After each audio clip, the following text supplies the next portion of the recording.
started. So today our session will be very focused on how we can make our team understand the workflow and really use the workflow. That's the key for today. This is the end of the year. I know most of the people here are trying to catch up between emails, last meetings, and plans for the holidays. So that's the reason I know most of the entrepreneurs, because I am also an entrepreneur, and this is one of my missions when the year ends. It's how I gonna fix my life next year. So in this topic, I never get a really full success, just to be clear, but we try. And in this topic, the mission is how you translate your concerns, your needs, and everything in a way that everyone at the firm can understand and stick with.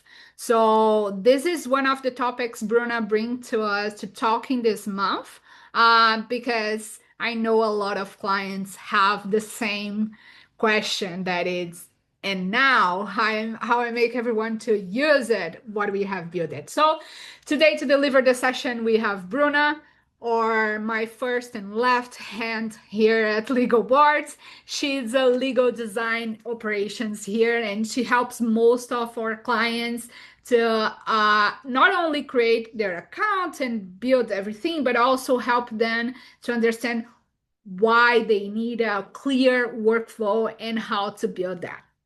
So Yeah. thank you so much, Bruna, and the floor is yours. Thank you so much. Can you hear me fine? Yes. Yeah, perfect. So just so we have an agenda, we're going to do a quick intro, and then we will switch to legal boards where I will present a few ideas.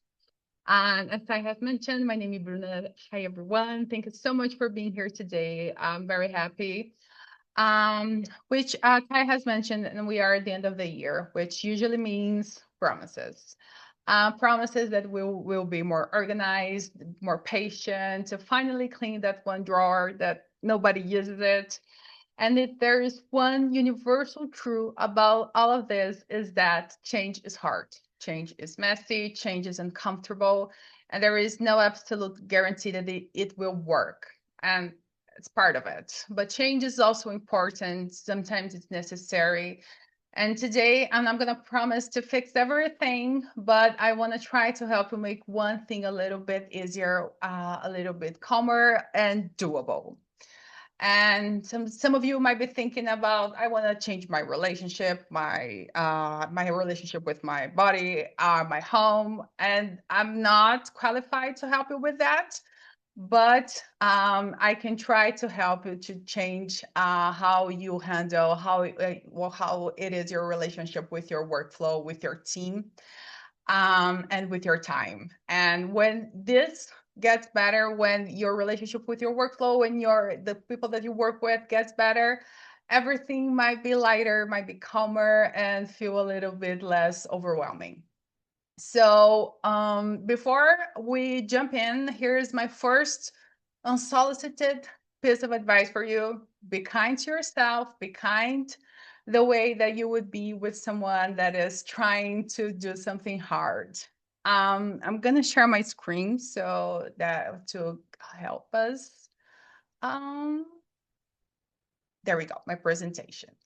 So be kind to yourself. That's the energy that we want to be able to bring into this conversation today. So the purpose today is that the real question that we are trying to answer today is not how do we create the workflows. Law firms already have workflows. The real question is how do we get the attorneys, the paralegals, the legal assistants to actually use the workflow without bribing, without begging, without turning into their full-time job. This is not a software training. This is a conversation about human behavior. The software does relates to this, but it will be secondary. And why does this matter? Why are we talking about this? Firms everywhere are investing in tools that nobody's updating. Paralegals are feeling overwhelmed. The attorney, they want visibility, but they don't want to have to micromanage everything. And turnover is high. Onboarding feels like drag. And the legal industry is finally shifting towards a workflow-centric practice management, but nobody really stopped and taught the law firms how to bring humans along with that change. So if you have been asked 3 times a day, who's with this case? Who's on top of this? This is the conversation for you. If you feel lost, if everybody feels work feels a little bit scattered, this is the conversation for you. So the core problem that we want to be able to reframe is resistance. So as we have mentioned, most firms already have a workflow going on, but they struggle with getting the people to using it. But it's important to say that your team is not ignoring the workflow. People don't resist because they are lazy. Resistance is not laziness. It's self-preservation. It's people working under pressure. And in legal work, we have to understand that pressure is not a season, it's a lifestyle. It's going to be, we work in daily activities of pressure. And that's why we don't roll out workflows like a corporate initiative. We introduce them into small experiments with respect for how the team already works. So whatever you're doing right now, we need to map what's working, what's not, and build from that. So before we jump into people, we need to be able to, oh, I went ahead in my, there we go. Before we start blaming the people, we have to understand what is the system that we have implemented and why this isn't working. Because most adoptions failures are design failures. The problem is not the characters that are involved in it. Workflows will fail in law firms for the same reasons that I believe relationship fails sometimes. It's a bad timing, it's bad communication, and unclear expectations that they have on each other. So, and sometimes it's just too much pressure, and that's part of it.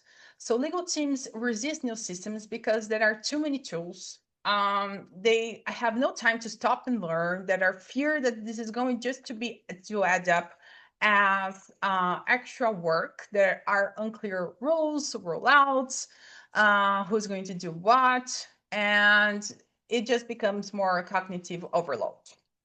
So, how do we help this? How do we overcome this difficulty?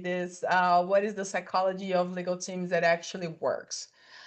So here is something that we don't say loud enough. Attorneys tend to operate always in urgency, but they want autonomy. The paralegals are always trying to triage everything and survive and making sure that the attorney gets what needs to be done for the day. As legal assistants are operating in logistics and coordination. So everybody is trying not to drop the ball.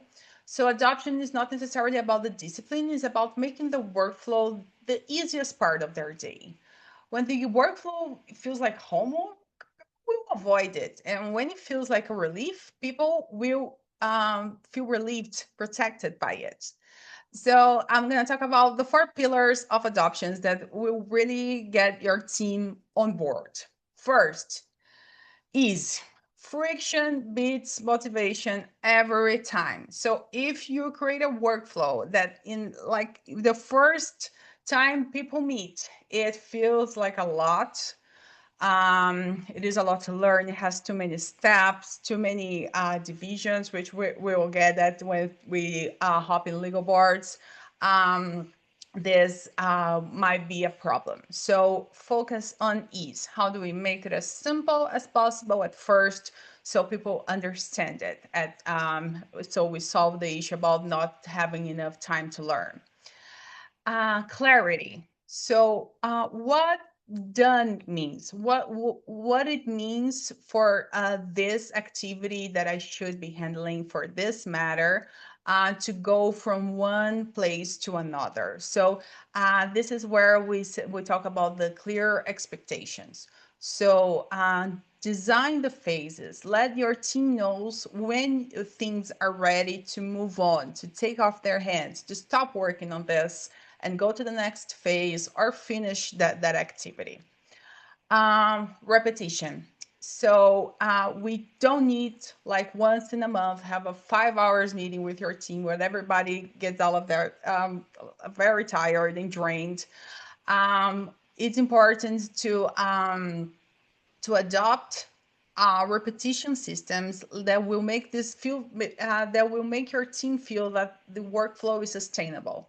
So like a 10 minutes gather during the day, make it daily, and repeat it until it just feels natural. It doesn't feel overwhelming, and repeating is important. It will make people feel security in that thing that you're trying to implement. And the last thing is value. So people will adopt what feels like worth their time. So if it doesn't make my life easier this week, then I don't want to see next week. So I want to be able to see the value now. And this is something that you have to keep it in mind when we are projecting, when we are building the workflow. So those are the 4 pillars of adoptions. So the practical rollout strategies. So let's talk about what actually work in law firms. So I would say 3 things: small scope, clear rules, and fast wins. So it's not a grand implementation. It's not a new system. It's not we're stopping doing everything as we're doing right now and we're implementing a new structure. No, in Kanban, change management, the first rule is start what you do now, the real process, not your PowerPoint version, not what you tell the others, what you do now and how you handle this. So this way, we respect the existing roles, we respect the existing responsibilities. People feel seen, and that's important because if the workflow feels like a hidden job description rewrite, like everything is changing, adoption will die on impact. um and one more thing, I'm gonna switch to legal board, and just one more thing before we just change the tone here. This only works if the leadership doesn't drop it from on high. It's important to bring your team into this change. If it's minor, if it's huge, I don't know what you have in mind. And perhaps I could help you with that to understand the size of this change.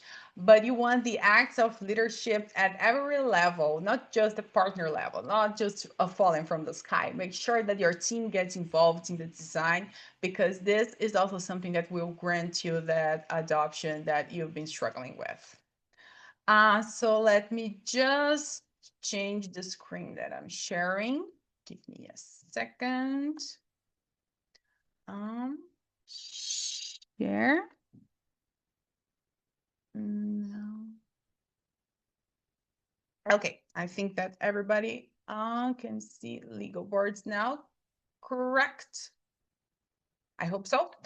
So okay, I created this very simple board that it's called Active Matters Weekly.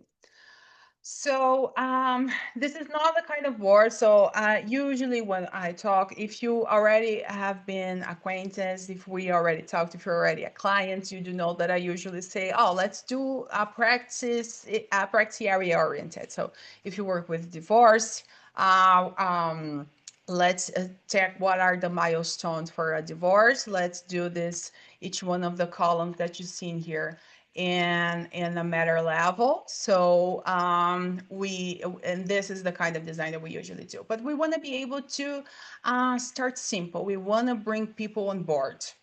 So this is how we organize. So we have ready to start. So in here, each card is ready to go. So we are ready to start working in this.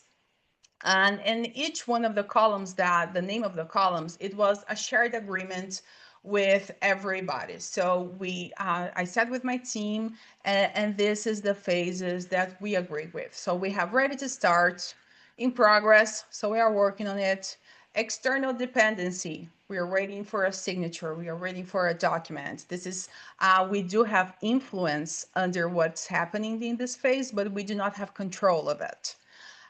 Internal review. Someone drafted something and we are waiting for an okay from the attorney, from a partner, because before we can move it forward and complete it this week. This is where we celebrate. We make sure that nothing has fallen between the crack, and after we clear out of our boards. Very simple, a tiny, very small workflow in order to make sure that we can keep with it. It's running a small experiment and that's the evolution of the change that we are proposing here. So I'm gonna go ahead and I'm gonna open. So as we do know, columns, phases, the little squares are my matters. So I'm gonna open this first matter so we can take a look at here. So what do we have on our ready to start? So ready to start, I have here all my matter information. I do know that I have 2 tasks in here. I look at my tasks. I already know who's handling this task. I have one client financials request. This is for my legal assistant. I know that she has until next week, the week before Christmas, in order to get all these documents. And I have the draft complaint to my paralegal. I know this because I know their faces, but if I just press here in the top, I know their role and what do they have to do. So that's a value number one. So I don't have to call the front desk and ask, hey, who got the Smith's case? Who's in charge? You don't know. You know who's handling what, until when they have to do. In case you have to step in and help someone, this will tell you the history of that.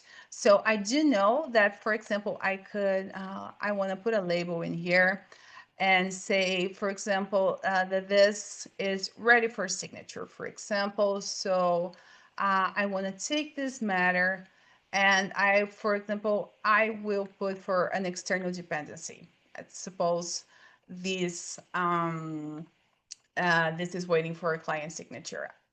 Just by taking a look at my board here in progress, I know that for Dwight Fletcher, I can see that there is a task overdue. So I haven't even started our weekly meeting yet, and I already know that I have to do something. I will add a label just so I know that this case is late and I need to address with my team what was the difficulty here and with this matter before we are able to move forward. So now the board is answering all of your questions. I do know that sometimes you ask so much, people are getting even frustrated and ashamed to ask a billion times who's handling this, who's on this. So now all your team would have to do, all you would have to do is to take a look at your board and see.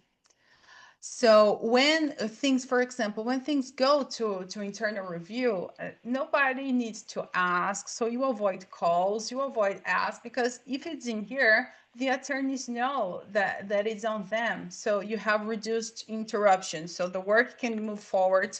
The paralegal doesn't have to stop everything that they are doing in order to go and talk to the attorney and ask for that review. If it's in that column, people already know what they have to do. So this will give you what we mentioned about the clarity. So everybody knows their roles are, their responsibilities, and as we mentioned, the importance of bringing people in into designing the phases is that they know what it means. They know that is when in the internal review, it means that the attorney, the paralegal or a legal assistant is waiting for an okay in some document, in a decision. Are we going to need an additional discovery? It goes to internal review and I need my attorney to answer me yes or no to take a look at the documentation and see if it's necessary. And bringing your team into this key decisions in design, this will grant you the clarity and the adoption that it needs. So when these behaviors become a routine, the payoff is not abstract anymore, is operational, because predictability will replace the fire drills. The accountability will become shared, so people are not worried about things falling only on their laps. If something falls off, that's on me. because it is on everybody. Accountability, you're in fact a team when you bring things in a shared environment like this. Speed will increase naturally, cognitive load will finally drop, so the workflow will be able to carry the weight, not the people anymore, not and and that's good. Change is hard, but workflow change doesn't have to be chaotic. It doesn't have to be painful. With the right structure, the right habits, and the right workflow, perhaps the right platform, your team will be able to breathe, and you will be able to breathe. So, I guess that's it that I wanted to be able to show you today. Thank you so much for being with me and caring about making your team's life a little bit easier. That alone already puts you ahead of most of the firms if this is something that is in your mind right now. And the promise is for next year to be less chaotic. And if this is the promise that you have for your next year, I do believe that legal boards will help you keep this promise alive and make sure that you fulfill this time. And that's it. If anybody has any questions, please drop in the chat. I'll be very happy to reply. Okay. Amazing. That's great. And yes, we do have a few questions, and it's a little bit more conceptual, I would say. So Mm. the first one we have here is um what is the reason do you think most of the workflows stop being used after a few weeks or even the first one? I in the with the fear of being a little bit repetitive, I would say that it falls on that four pillars that we mean, but especially value and clarity. So value, this is just extra work. I'm just having to put information twice in two places. Nothing has changed. So people need to be able to understand that placing things like this, so changing the how you structure things, will decrease the overload of them, even if it's psychological. Even if there is an activity that will have to add in your day, this will take the weight off something else. And the clarity is also important. So what are my expectations from this? So you decide, so you can tell me whether you can meet them or not, and what this means, what does workflows mean, what is behind it, because it's important to people to feel like a part of this in order to be able to really adopt it.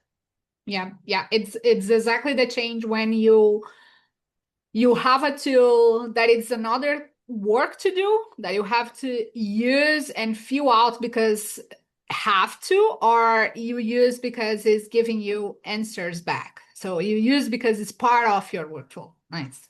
So the other question I have here is if a firm wants to improve their adoption right now, what is the first small change you would recommend? If I what is the first, I would say the first change that I would recommend, stop, give everybody in your team a post-it and write and ask them to write one thing that is working and they really like it, one thing that is not working, Ooh, and build from that. So that would be the first thing. Like, I love not it. what's in your head, what in your team is telling you that you need to pay attention to. Amazing. And the last one I have here, let's just check if I don't have any other. Oh no, I have another one here. So I have two more. Okay.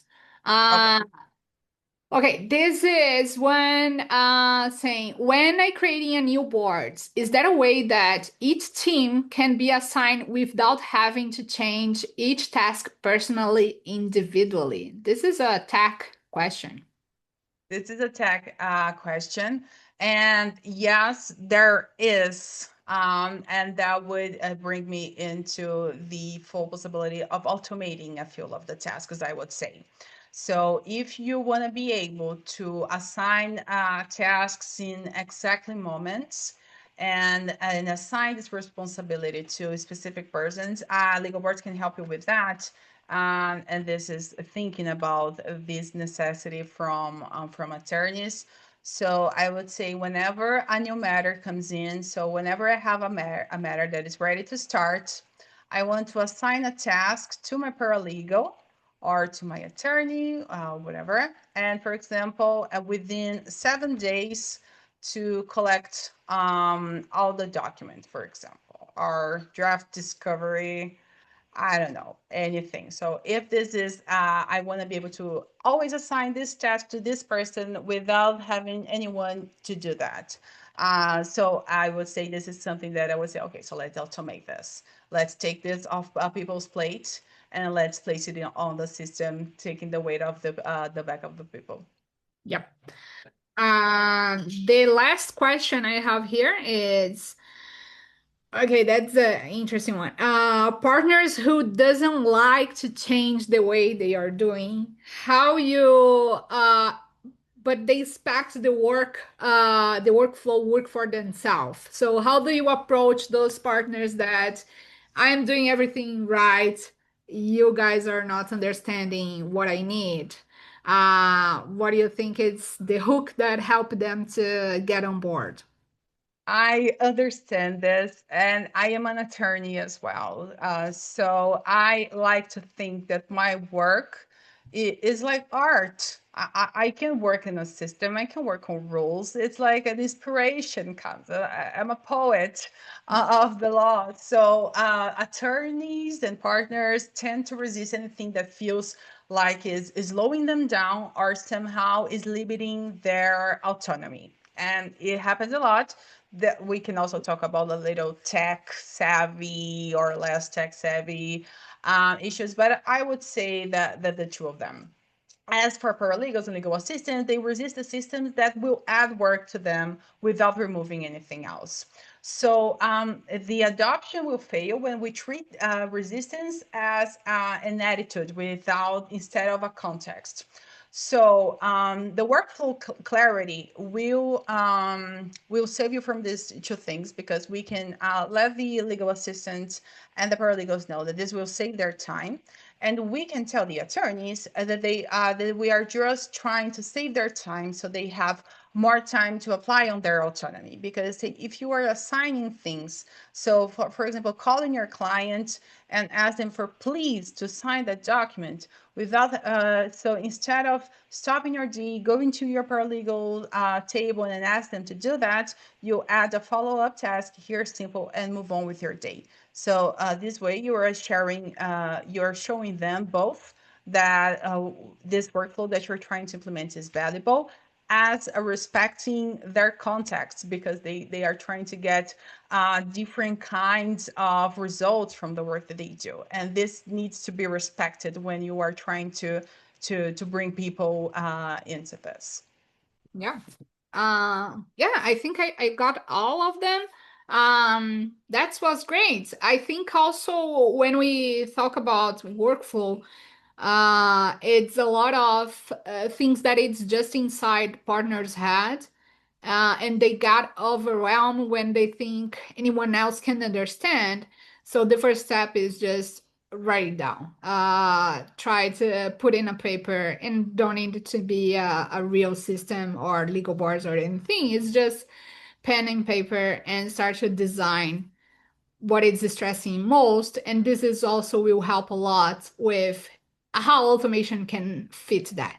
Uh, so this could be one of our next topics, by the way. So I'm gonna send an email to everyone that joined here today to question you guys what you think will be a great topic for our next sessions. And again, thank you so much, Bruna. That was super cool. We're gonna send a follow-up for everyone and see you all next month. Bye bye, guys. See you next Bye, month. everyone.